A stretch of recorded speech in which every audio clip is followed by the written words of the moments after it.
warahmatullahi wabarakatuh. Alhamdulillahirabbil alamin. Allahumma shalli ala sayyidina Muhammadin wa ala alihi wa ashabihi ajma'in, amma ba'd.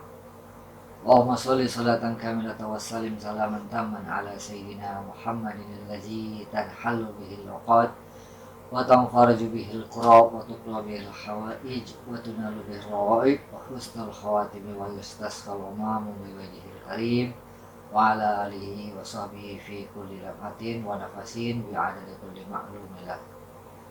Teman-teman yang berbahagia, mudah-mudahan kita semua dalam keadaan sehat walafiat. Hari ini kita kuliah umum dalam rangka untuk persiapan kita memasuki bulan Ramadan. Ya benar, kita harus mempersiapkan diri. Apa yang harus kita persiapkan? Tentu yang pertama adalah kita mempersiapkan pola pikir kita. Kita akan bedah sebuah hadis yang sangat masyhur, ya, yang selalu kita dengar menjelang kedatangan Ramadan. Dan mari kita diskusi sama-sama dalam rangka untuk mempersiapkan diri kita dengan datangnya bulan Ramadan ini. Hadis itu berbunyi, Bismillahirrahmanirrahim. Man farih bidukhuli Ramadan haramallahu jasadahu 'alan niran. Barang siapa yang berbahagia, artinya semangat, terus iya pokoknya happy banget bidukhuli Ramadan, dengan kedatangan bulan Ramadan, maka Allah katakan, Allah janji, fariha bidukhuli Ramadan haramallahu jasadahu 'alan niran, maka diharamkan jasadnya untuk menyentuh api neraka. Jadi ini belum Ramadan, baru berbahagia dengan datangnya bulan Ramadan. Oke. Nah, sekarang ini yang akan kita coba bedah sedikit. Mudah-mudahan bisa lebih dalam dan teman-teman bisa mengambil iktibar, pemikiran. Kemudian nanti kita diskusi sederhana mengenai hadis yang masyhur ini. Bisa nggak kita bahagia dengan datangnya Ramadan? Jujur deh. Oke. Dalam hati kita ya. Atau mencoba-coba untuk bahagia, tapi kok kayaknya nggak bahagia ya. Perasaan kok datangnya Ramadan mungkin ya. Ini abang memakai logika-logika umum saja, karena ini yang akan kita bahas. Kok datangnya Ramadan justru misalkan, aduh, puasa nih, waduh, udah gak bisa ngapa-ngapain lagi nih, waduh, tarawih lagi, ya. Oke, atau mencoba untuk semangat, oke, semangat, tapi terasa kurang bahagia. Gimana mau bahagia datangnya Ramadan? Sementara di Ramadan itu justru nggak ada kebahagiaannya. Mungkin ya pahala sih, cuma pahala mungkin dapatnya nanti gitu ya. Kalau mana lebih bahagia, dapat kerjaan sama datang Ramadan? Oke, jujur, misalkan hari ini ketika kondisi virus corona ini membuat semua aktivitas terhenti, tiba-tiba kamu dapat pekerjaan atau justru dapat uang, misalkan dapat bonus, mana yang lebih membahagiakan dirimu? Uang, bonus, atau pekerjaan, atau datangnya Ramadan? Oke, jawab sendiri ya. Nah, atau mungkin kamu mendapatkan sesuatu yang berupa satu hal yang diidam-idamkan, misalkan dapat bonus, dapat kendaraan, dapat mobil, atau dapat handphone baru, apa deh kira-kira yang sifatnya duniawi. Mana lebih bahagia dengan datangnya bulan Ramadan? Oke, itu pertanyaan. Karena ini dari pertanyaan inilah yang akan kita coba untuk bahas. Ya, karena ini adalah pemikiran. Kalau pemikiran itu benar, maka nanti dia akan sampai ke dalam hati. Ya, hati itu nggak bisa langsung bahagia tanpa penjelasan secara logik, secara logika. Nah, maka ini penting bagi kita untuk mempersiapkan diri, dalam hal ini adalah mempersiapkan pola pikir kita, manajemen pikir kita dengan kedatangan bulan suci Ramadan. Oke, baik teman-teman ya. Tadi udah coba di list, coba teman-teman bayangkan sederhana saja list kira-kira apa hal-hal yang membuat Anda bahagia dalam hidup ini. Oke. Misalkan Anda menulis bahagia kalau bisa makan, bahagia kalau ada simpanan tabungan, bahagia kalau pekerjaannya nambah atau dapat pekerjaan bagi yang nggak ada kerjaan, atau bahagia yang lain, punya rumah, bahagia punya sesuatu yang baru, barang yang baru, apapun yang Anda tulis itu dalam pikiran Anda, imajinasikan apa yang membuat Anda paling bahagia hari ini. Mungkin kalau Anda sakit, yang paling bahagia adalah sembuh dari sakit. Atau kalau Anda lelah, yang paling membuat Anda bahagia adalah istirahat. Dan sebagainya. Oke, bandingkan dengan kebahagiaan dengan datangnya bulan suci Ramadan. Nah, kalau rasa-rasanya kedatangan bulan Ramadan itu belum bisa membuat kamu termotivasi dan bahagia, nah ini problemnya. Ya, Abang mau nguraikan pelan-pelan deh, agar mudah dicerna, mudah-mudahan ya bisa ya Abang menjelaskan untuk diri Abang dan teman-teman sekalian. Namun memang ini perlu urutan pemikirannya harus berurutan. Ya, jangan dilihat videonya separuh-separuh ataupun terpotong-potong, karena nanti bangunan logikanya nggak nyambung. Oke, baik, kita mulai. Cara berpikir kita tentang bagaimana kita bisa nggak sih bahagia dengan datangnya bulan Ramadan. Oke, pertama pertanyaannya adalah kebahagiaan mana yang lebih bahagia? Bahagia secara fisik atau bahagia secara rohani? Yang bahagia secara fisik itu misalkan punya rumah, punya mobil, punya pakaian baru. Atau mana yang lebih bahagia dengan kamu hidup tentram, damai, diterima oleh lingkungan, direstui, diridhoi oleh kedua orang tua, merasa nyaman, mana lebih tingkat kebahagiaannya? Oke, tentu kebahagiaannya adalah kebahagiaan yang rohani. Jadi walaupun kita susah, uang pas-pasan, pekerjaan sulit, tapi kalau lingkungan kita, keluarga kita, hubungan kita, perasaan, ketentraman, kenyamanan, dukungan, moral, kepercayaan itu ada, berarti itu kita lebih bahagia. Nah, kalau lebih bahagia berarti yang paling bahagia adalah kebahagiaan rohani. Jadi kalau ada orang yang mengejar kebahagiaan fisik, boleh. Tapi itu adalah kebahagiaan yang sementara. Kebahagiaan yang sesaat. Misalkan gini, kita bahagia kalau kita makan. Oke, baik. Kalau kita makan, kita bahagia. Tapi setelah selesai makan, maka kebahagiaan itu sudah terpenuhi. Oke. Bahagia kalau makan itu dengan barang yang halal, makan bersama dengan orang-orang yang Anda cintai, itu lebih bahagia daripada apa yang Anda makan. Oke, apa yang Anda makan dengan keadaan yang mendukung, misalkan tadi makanan itu halal bersama dengan orang-orang dicintai, ini lebih bahagia kan daripada kita sekedar makan. Jadi makan itu bahagia, tapi yang lebih bahagia adalah kebahagiaan rohani. Nah, itu cara berpikirnya. Maka kalau ada orang yang mengejar kebahagiaan fisik dan ada orang yang mengejar kebahagiaan rohani, maka orang yang pintar adalah mereka yang mengejar kebahagiaan rohani. Ya, artinya kejujuran itu, kemudian nilai-nilai di dalam hidup itu lebih penting dari hal-hal yang fisik. Oke, baik teman-teman yang berbahagia. Oke, itu ya cara berpikir kita tentang sebuah nilai sebuah kebahagiaan itu adanya di level tertinggi adalah level rohani. Jadi kalau ada kebahagiaan yang sifatnya mata, pandangan mata, misalkan pakaian, penampilan, mobil, rumah, hal-hal yang terlihat, itu adalah kebahagiaan yang dasar, belum menyentuh kebahagiaan yang lebih tinggi, yaitu kebahagiaan yang hakiki.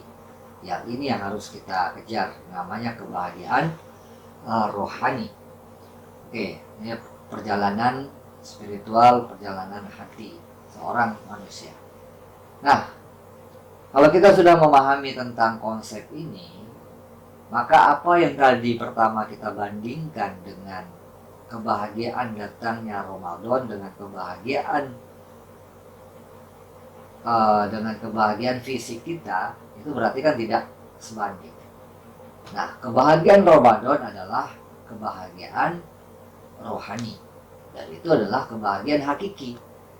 Yang ini adalah kebahagiaan yang memang apabila kita mendapatkan kebahagiaan, kenikmatan datangnya di bulan Ramadan, maka hal-hal yang bersifat duniawi akan ikut bahagia. Begitu juga hal-hal yang menyangkut dengan nurani dan spiritual kita. Maka kebahagiaan datangnya bulan suci Ramadan adalah harus kita lihat dengan kebahagiaan yang sifatnya rohani. Oke, apa itu kebahagiaan yang sifatnya rohani atau yang sifatnya spiritual? Ya ini kebahagiaan yang tertinggi. Ya baik teman-teman, itu konsep pertama cara berpikir kita.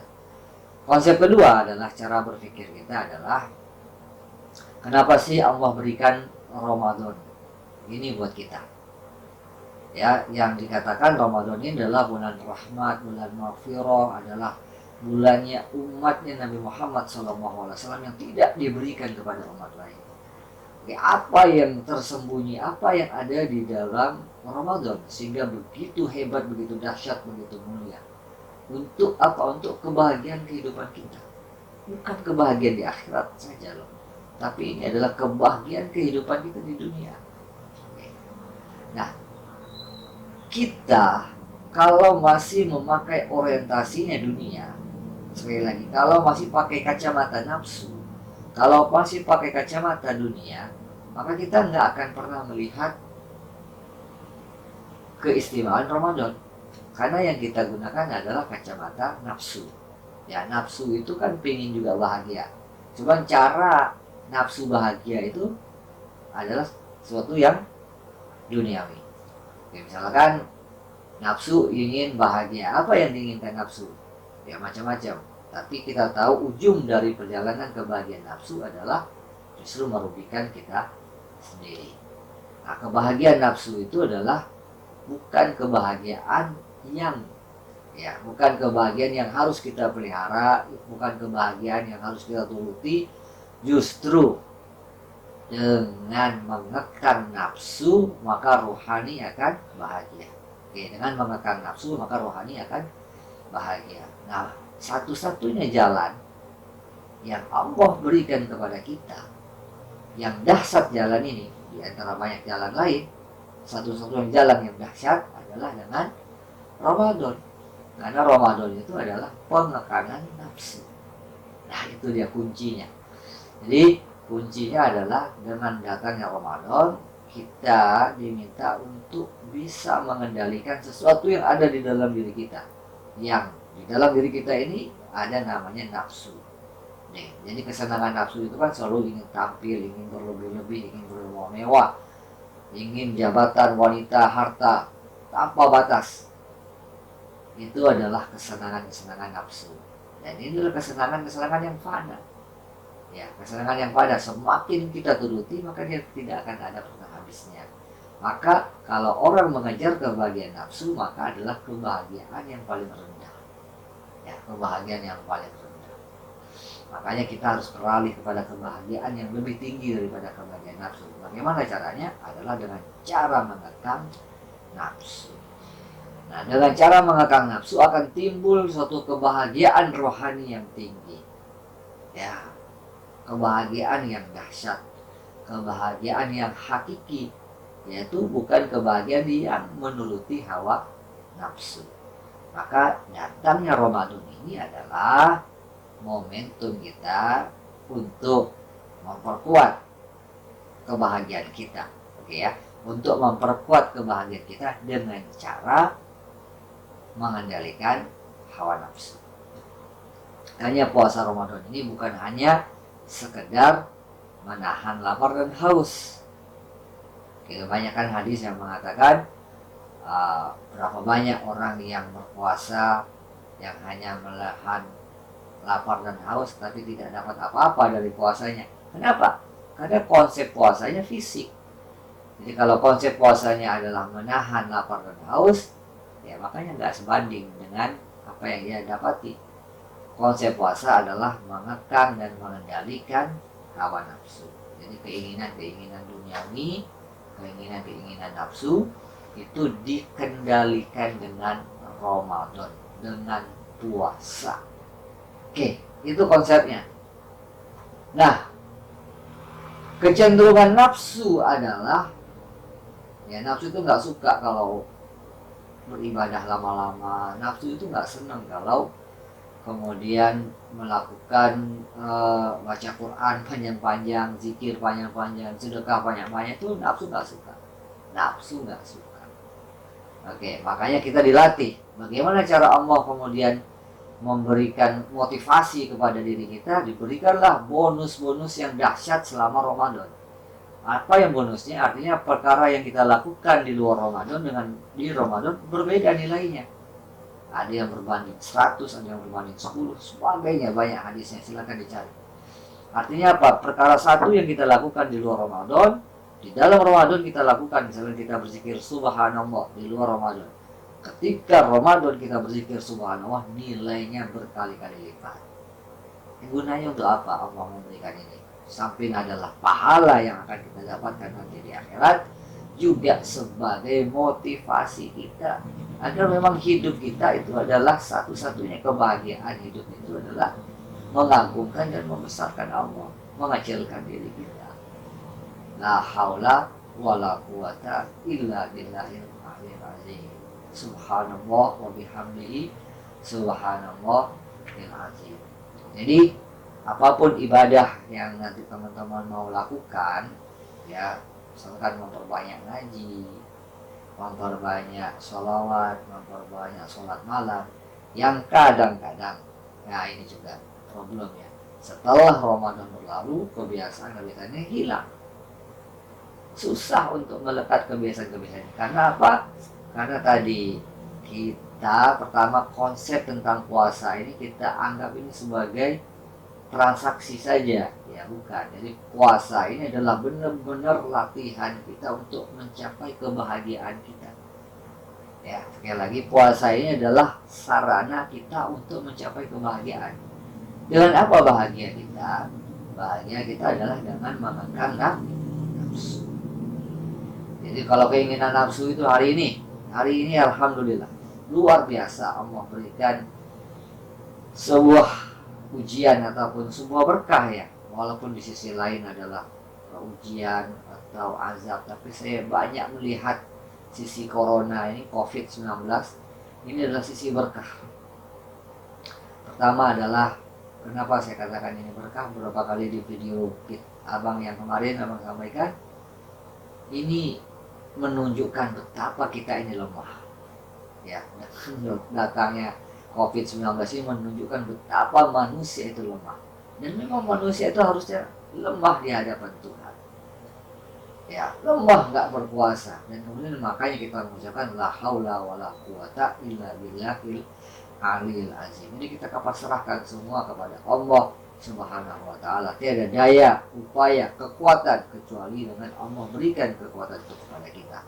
Ya, dengan makhluk Allah yang sangat kecil itu kemudian berhenti semua sektor ekonomi, ya termasuk abang juga terasa dampaknya, teman-teman di rumah juga terasa dampaknya. Sedih nggak? Mungkin pertama kali sedih ya, tapi karena sudah belajar ekspresi kehidupan nggak sedih lagi. Oh iya, karena kemudian apa, kita mulai berpikir mana sih yang penting di dalam hidup. Apa sih yang penting di dalam hidup? Makan, minum, itu yang penting ya. Untuk bertahan hidup, makan dan minum. Jadi kalau punya handphone baru dengan makan, mana lebih penting hari ini? Ya, dulu kita anggap punya handphone penting, dulu kita anggap punya motor penting, dulu kita anggap pekerjaan penting. Tapi sekarang, ya, sekarang yang penting bisa makan, bisa minum. Oke, apapun boleh dijual, digadai. Oke, kenapa? Karena memang yang penting adalah makan dan minum di dalam hidup. Dan ketika kita sudah makan dan minum, berarti kita sudah bisa hidup. Ya. Nah, kalau kita sudah bisa hidup, berarti apa kemudian visi dan misi kita yang selanjutnya? Nah, ini bahayanya nafsu itu di sini. Jadi karena manusia punya nafsu, akhirnya manusia mengejar semua, ya, bercita-cita, kan bercita-cita pengen kaya, itu kan dahsyat. Ya, ya bercita-cita pengen kaya, boleh nggak sih? Coba sekarang mikir deh. Cita-cita pengen kaya itu cita-cita nafsu atau cita-cita rohani? Oke, kalau cita-cita rohani adalah bercita-cita ingin dekat pada Allah Subhanahu wa Ta'ala. Boleh Allah skenariokan lewat kaya, siap. Boleh Allah skenariokan lewat tidak kaya, siap juga. Artinya itu adalah bukan tujuan tertinggi, bukan visi kita, ya kan? Visi kita adalah Rabbana atina fid dunya hasanah wa fil akhirati hasanah wa qina azabannar. Misi kita adalah melaksanakan sholat di awal waktu, selalu ingat dan memikirkan Allah. Kemudian, ya karena kita khalifah di muka bumi dan punya tanggung jawab kepada keluarga, ya kita bekerja. Tapi bekerja itu bukan visi, ya. Bekerja itu adalah program-program saja di dalam kehidupan kita. Oke, kita harus beraktivitas, ya, karena aktivitas itu adalah ibadah kita kepada Allah Subhanahu wa Ta'ala. Baik, itu tema-tema yang sudah pernah kita bahas sebelumnya. Nah, teman-teman yang berbahagia, jadi bisa nggak kita bahagia dengan datangnya Ramadan? Cara berpikirnya adalah seperti tadi, ya, adalah cara berpikirnya kebahagiaan adalah kebahagiaan rohani, dan cara bahagia rohani itu adalah dengan cara tidak memperturutkan hawa nafsu, dan medianya adalah Ramadan. Jadi kalau kita ingin benar-benar merdeka, ingin benar-benar bahagia fisik kita, bahagia keluarga kita, bahagia kehidupan dunia kita sebagaimana yang kita cita-citakan di dalam doa kita, Rabbana atina fid dunya hasanah. Nah, ini banyak yang salah tafsir. Fid dunya hasanah itu dikira dengan banyak mobil, banyak anak, banyak istri, banyak harta, dikira begitu fid dunya hasanah. Kalau fid dunya hasanah kayak begini berarti ribuan orang nggak digabulkan dong doanya, ya nggak? Ya, jadi fid dunya hasanah itu adalah kehidupan kebahagiaan rohaninya yang bahagia, ketentraman, kenyamanan, kedamaian, ketenangan.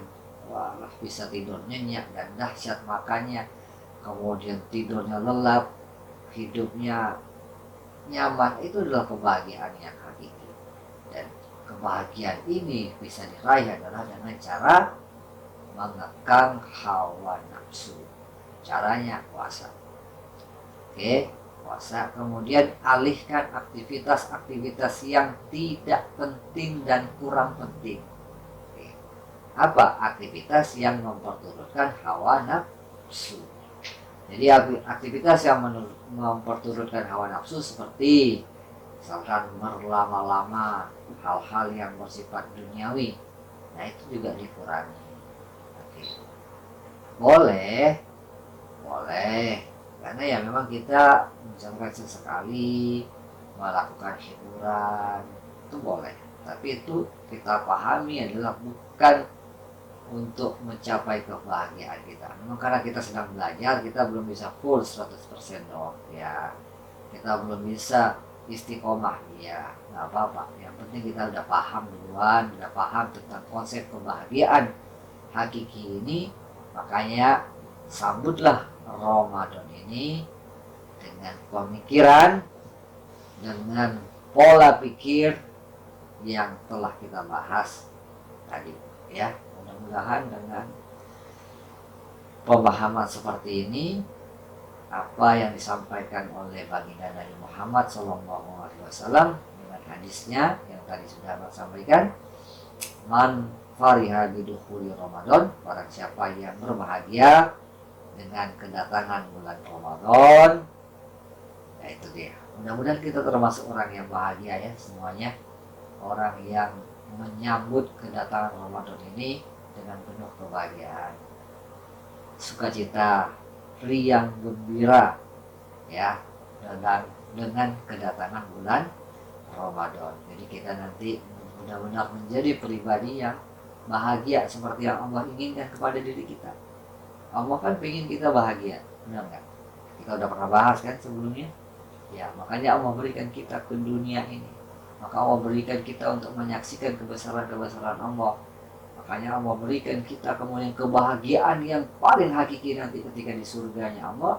Maka persiapkan diri kita supaya kita bisa merasa bahagia. Jangan sampai nanti kita di alam kubur gak bahagia, di akhirat gak bahagia. Karena apa? Karena di dunia gak bahagia. Kenapa? Karena di dunia kita salah konsep bahagia, kita memperturutkan hawa nafsu. Justru ajaran-ajaran ulama kita, ajaran Nabi kita adalah semuanya adalah pengakanan hawa nafsu. Lihat deh, semua sejarah-sejarah para pejuang Islam, semua sejarah-sejarah para ulama, semua sejarah-sejarah orang soleh, para nabi, para rasul, semuanya adalah berjuang melawan hawa nafsu. Nggak ada orang yang mati-matian belajar untuk kaya raya, nggak ada dalam Islam, enggak. Ya, kalaupun kaya itu memang adalah bagian dari kehidupan dan itu enggak mewah, biasa saja. Artinya siapkan diri kita untuk berlatih mengendalikan hawa nafsu kita, karena kita akan meraih kebahagiaan setelah kita bisa mengendalikannya. Oke teman-teman, selamat memasuki bulan Ramadan. Sampai jumpa lagi. Insya Allah kuliah umum kita ini akan mudah-mudahan nanti bersama teman-teman para dosen yang lain, kita juga bisa mengisi Ramadan kita dengan terapi berpikir. Kemudian hal-hal yang mungkin perlu dipertanyakan boleh nanti di chat, di live chat kita, mungkin nanti bisa dijawab, atau enggak nanti pertanyaan-pertanyaan yang susah kita akan jadikan materi untuk kita bahas pada pertemuan-pertemuan selanjutnya. Demikian dari Abang, mohon maaf atas segala kekurangan dan atas nama keluarga besar Karya Anak Bangsa, para dosen, para asisten dosen, tim pakar, manajemen, semuanya mengucapkan marhaban ya Ramadan buat seluruh mahasiswa Karya Anak Bangsa, baik yang masih kuliah ataupun para alumni-alumninya dan keluarga-keluarganya.